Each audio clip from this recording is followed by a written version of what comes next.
2021 সালের এপ্রিল-মে মাসের দিকে 2 টাকা 30 পয়সা অ্যাভারেজে 50,000-এর কিছু বেশি শেয়ার কিনতে পেরেছিলাম। ইচ্ছা ছিল 1 লাখ কেনার, কিন্তু সেটা আর কেনা হয়নি। এই শেয়ারটি 2022 সালে 11 টাকার উপরে উঠে দুর্বল হয়ে গেলে বিক্রি করার সিদ্ধান্ত নিই। মাত্র 10,000 বিক্রি করি। তারপর আরও 825টি বিক্রি করে আমার বিনিয়োগের টাকাটা তুলে ফেলি। তখনও আমার আশা এটা মিনিমাম 18 টাকা উঠবে। তাই বাকি 40,000 রেখে দিই। যেহেতু বিনিয়োগ ফ্রি করে ফেলেছি তাই ঝুঁকি নেয়া যায়। এই ঝুঁকি নেয়াকে বলে হাউস মানি ইফেক্ট। এই 10,000 বিক্রি করে আমার রিয়ালাইজ প্রফিট হল 93,000 টাকা।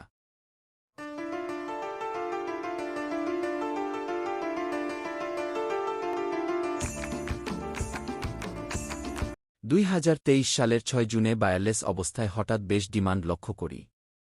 তাই দেরি না করে আবার 40,000 কিনে নিই।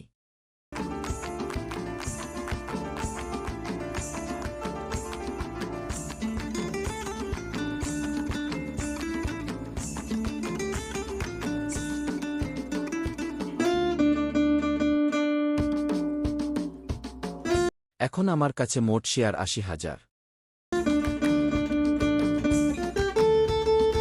2 জুলাইতে শেয়ারটিতে সেল প্রেশার লক্ষ্য করলে ওই 40,011 টাকা 65 পয়সা অ্যাভারেজে সেল করে দিলে ওই নতুন কেনাটার উপর আমার 58,000 টাকা মুনাফা হয়।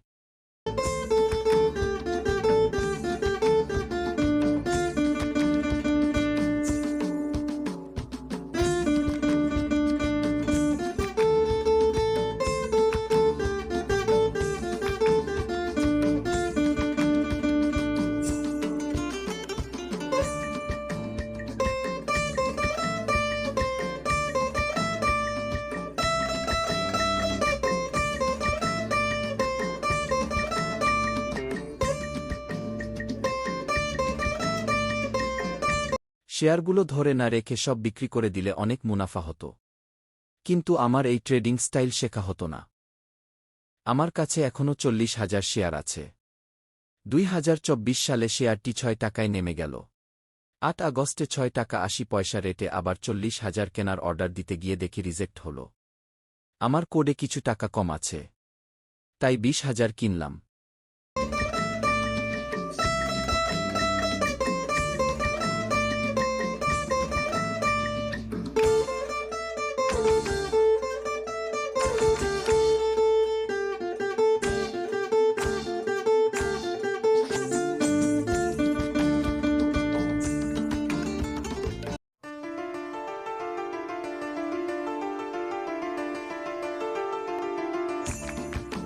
যেগুলো বিক্রি করে দিলাম 7 টাকা 70 পয়সাতে।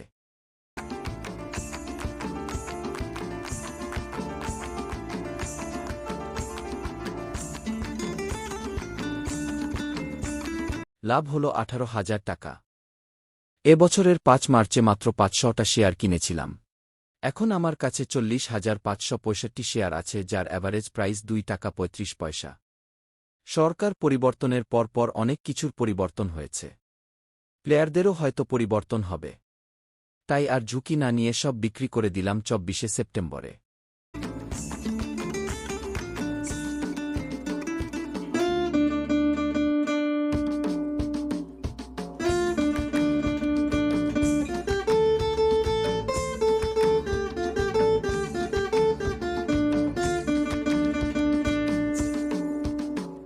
লাভ হল 1,52,000। মোট লাভ হল 3,21,000। এটা যদি আমি প্রথমেই সেই 11 টাকায় বিক্রি করে দিতাম তবে আমার আরও বেশি লাভ হতো। কিন্তু এই যে আরও ট্রেড করার সুযোগ পেলাম এবং আমি আরেকটু দক্ষ হলাম, সেটা আরও বড় পাওনা। এগুলো আমি আমার শেখার জন্য স্ক্রিন রেকর্ড করে রেখেছিলাম। শিখলাম। আমার শেখাটা আপনাদের সাথে শেয়ার করলাম। ধন্যবাদ।